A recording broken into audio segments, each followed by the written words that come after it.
जय हिंद साथियों, आप सभी स्वागत है आपके अपने चैनल एसके राज स्टडी पर। हम पढ़ेंगे क्लास 10 का मैथ। हम पढ़ा रहे हैं, अब चैप्टर 2 हमारा खत्म हो गया है। आज हम पढ़ाएंगे चैप्टर 3। क्या इस पाठ का नाम है हमारा दो चर वाले रैखिक समीकरण, यानी कि liner equation in two variables. इसमें क्या होते हैं, इसमें दो चर होते हैं और क्या होते हैं, एक एक सीधी रेखा में होती है, उनकी घात केवल एक होती है। चरों की जो घात होगी वो क्या होती है, एक होती है। मतलब कि ऐसा समीकरण जिसमें दो चर हो और उनकी घात कितनी हो, एक हो, उसे हम क्या कहते हैं, दो चर वाले रैखिक समीकरण। जैसे कि हम बता सकते हैं, इसका व्यापक रूप बता देते हैं। व्यापक रूप में क्या होता है हमारा, हमने कहा A X plus B Y plus C बराबर 0। ये हमारा क्या होता है, दो चर वाला एक रैखिक समीकरण होता है। एक स्थान पे कोई अंक होगा, हमने कहा 2x प्लस 3y बराबर में 5 बराबर 0। तो ये होता है हमारा दो चर वाला रैखिक समीकरण। ठीक है, इसमें कुछ हम बेसिक चीजें बताते हैं पहले, तो इसका सवाल को बताएंगे।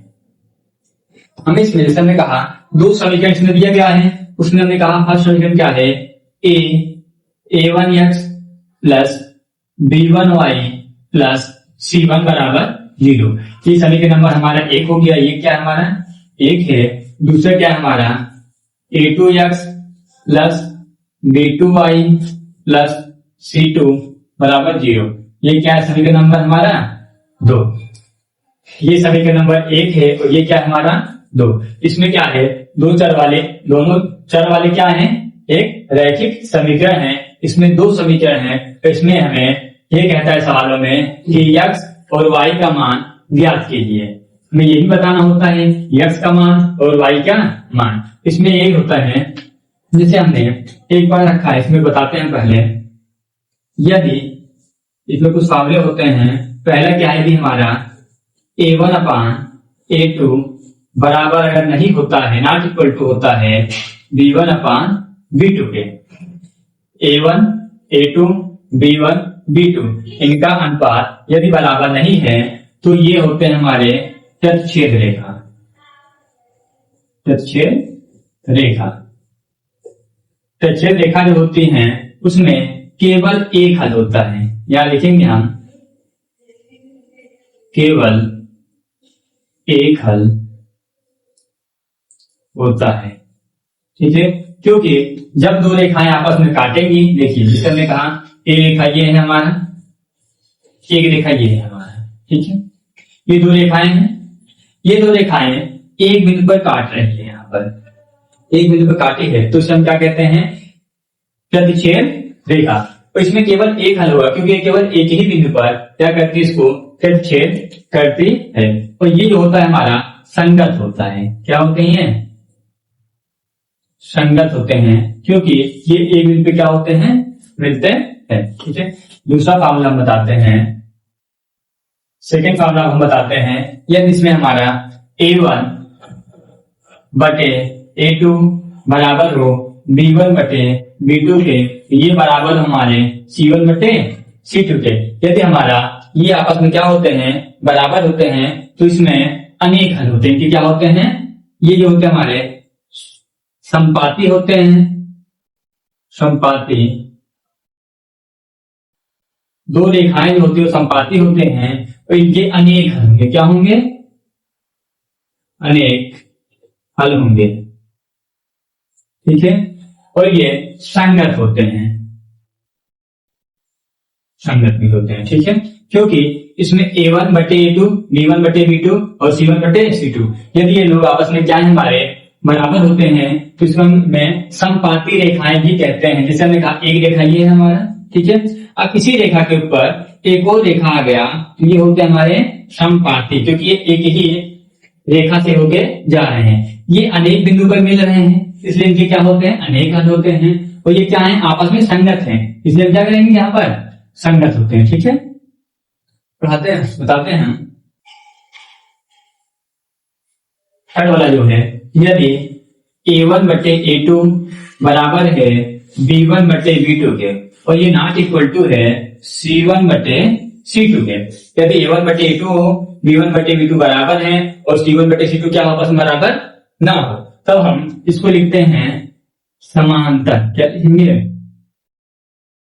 समांतर रेखाएं होती है। तो समांतर रेखाएं कभी एक दूसरे को नहीं काटती, तो इनका कोई हल नहीं होगा, कोई हल नहीं होगा।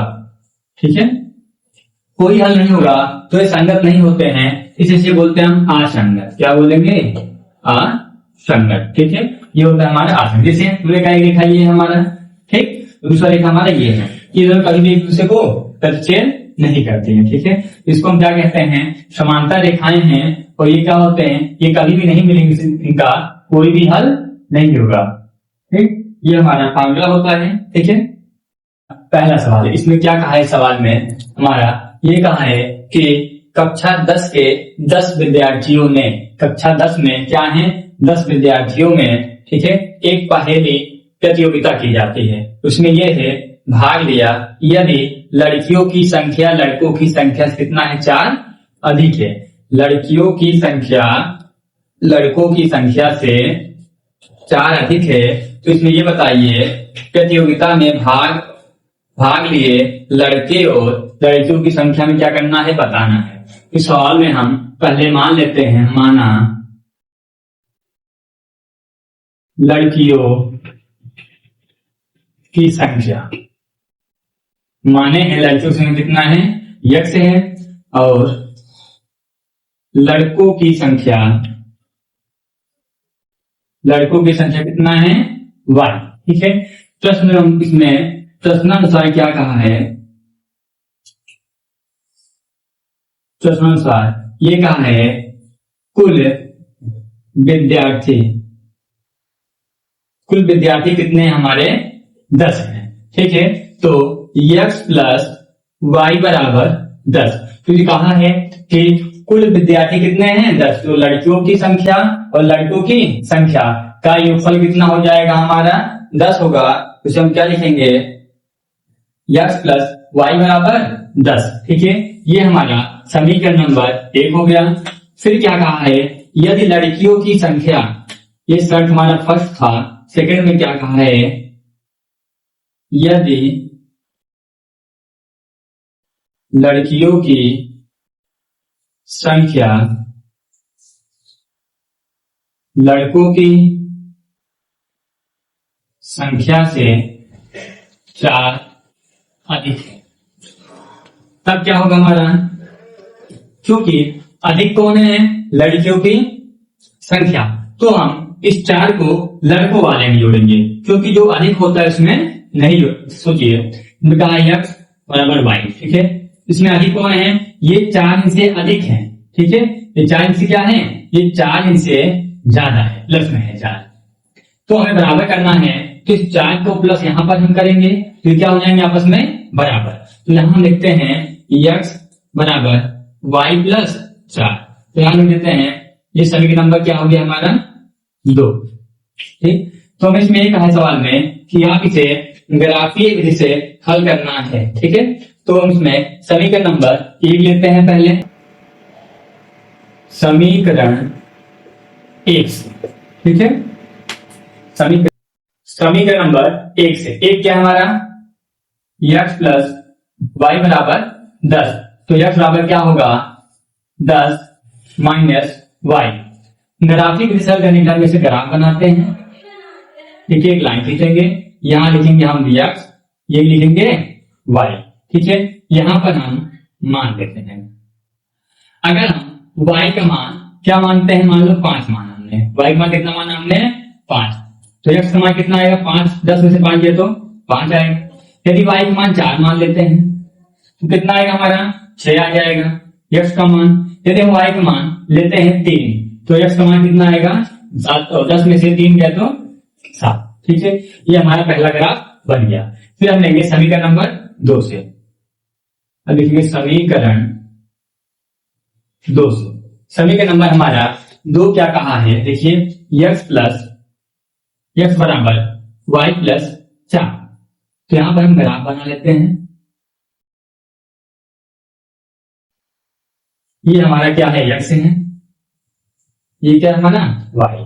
ठीक, वाई का मान यदि हम 1 लेते हैं तो यक्स का मान कितना आ जाएगा हमारा 5 आएगा। वाई का मान यदि हम 2 लेते हैं तो यक्स का मान कितना आएगा हमारा 2 4 2 6 आ जाएगा। यदि हम वाई का मान 3 लेते हैं तो यक्स का मान कितना आएगा हमारा 3 4 7। तो देखिए यहाँ पर इसमें जो दोनों में मिला है वही हमारा आंसर, देखिए 7 और 3। तो हमें पता चल गया कि हम जो माने थे उसके प्रश्न के अनुसार यानी यक्स का मान क्या होगा 7 होगा, वाई का मान कितना होगा 4। क्योंकि देखिए इनके बीच का अंतर कितना है 4 है।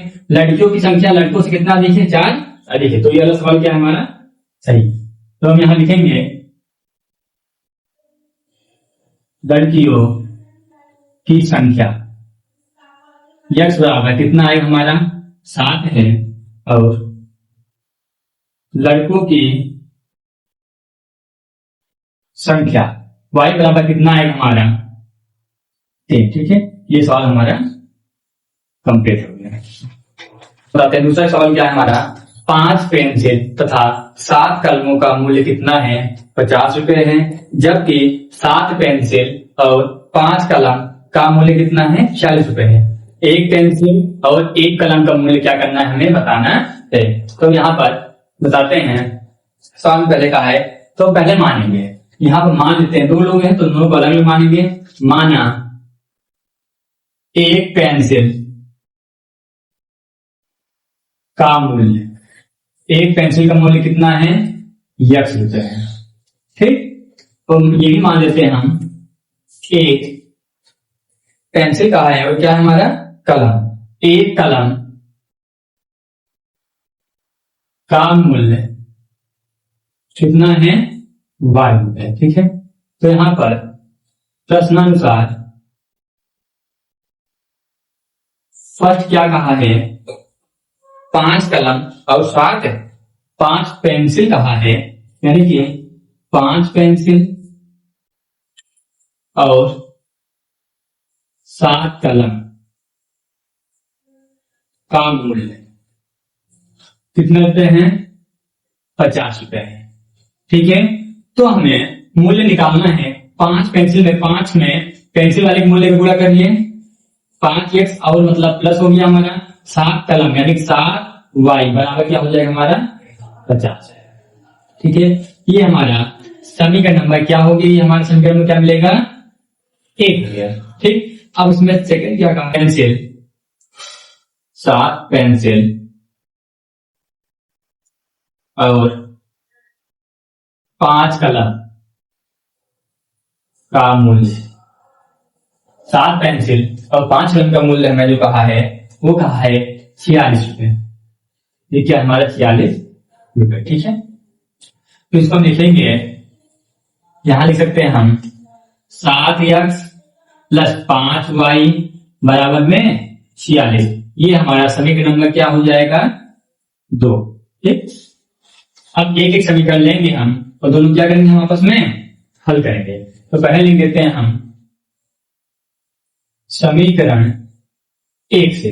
ठीक है, एक क्या है हमारा 5x प्लस 7y बराबर में 50। तो यहां से x क्या करना है तो 5x बराबर क्या आएगा 50 माइनस 7y। तो x बराबर आ जाएगा 50 माइनस 7y बटे में 5। ठीक है, यह अकेला ग्राफ क्या होगा हमारा इस प्रकार ग्राफ बनाया जाता है।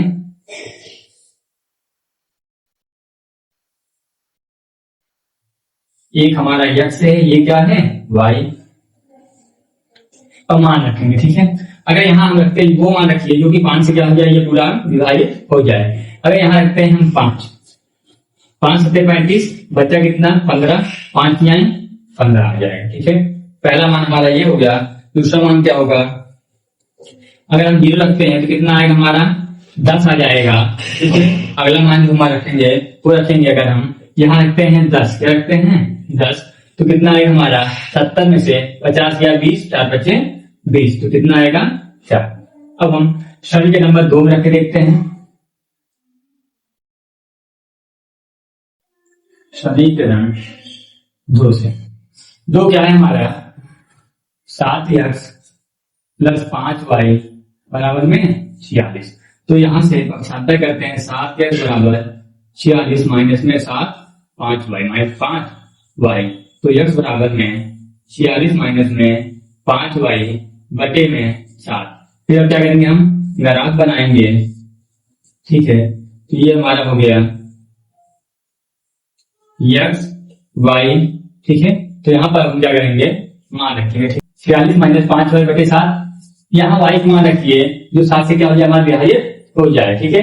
एक मान रखे हम ये कर सकते हैं, तो हम रखते हैं यहाँ पर, देखिए 1 रखोगे तो 5 का 5 यहाँ आ गया, 5 का 46 में 5 गया, कितना हो जाएगा 41। तो 41 जो है हमारा 5 से और 7 से विभाजित नहीं होते, इसको हम नहीं रखेंगे, माइनस 1 रखेंगे, फिर 2 ही आएगा। हम रख देते हैं माइनस में 2। अगर हम यहाँ पर माइनस में 2 रखते हैं तो माइनस माइनस प्लस हो गया, तो क्या आएगा हमारा 5 दूनी 10, 46 10 कितना होता है हमारा 56, बटे में क्या आएगा हमारा 7, बटे में क्या है 7, 7 रखे 56, तो कितना है हमारा 8 आ गया ये मान, ठीक है। अगला हम रख देते हैं, अगर 5 रखते हैं, 5 रख देते हैं, तो 5 बचे 25, और 46 में से अगर 25 गया, बचा कितना 21 बटे 7, 7 3 21, यानी कि आएगा x का मान हमारा 3। फिर यदि हम रखते हैं, रख के आप सब चेक कर सकते हैं, कुछ और भी मान रखिए, ठीक है। हम रख देते हैं 12, यदि हम 12 रखते हैं, देखिए 12 पंजे 60 और 46 गया, बचे कितना हमारा माइनस में 14, यानी 7 दूनी 14, माइनस में 2। इसमें जो दोनों में है वो हमारा क्या होगा आंसर, देखिए यहाँ पर एक ये रहा, ये वाले, एक ये वाले हैं, ठीक। तो यहाँ हम लिखेंगे आप यहाँ पर एक कलम का मूल्य, एक पेंसिल का मूल्य, पहले पेंसिल, एक पेंसिल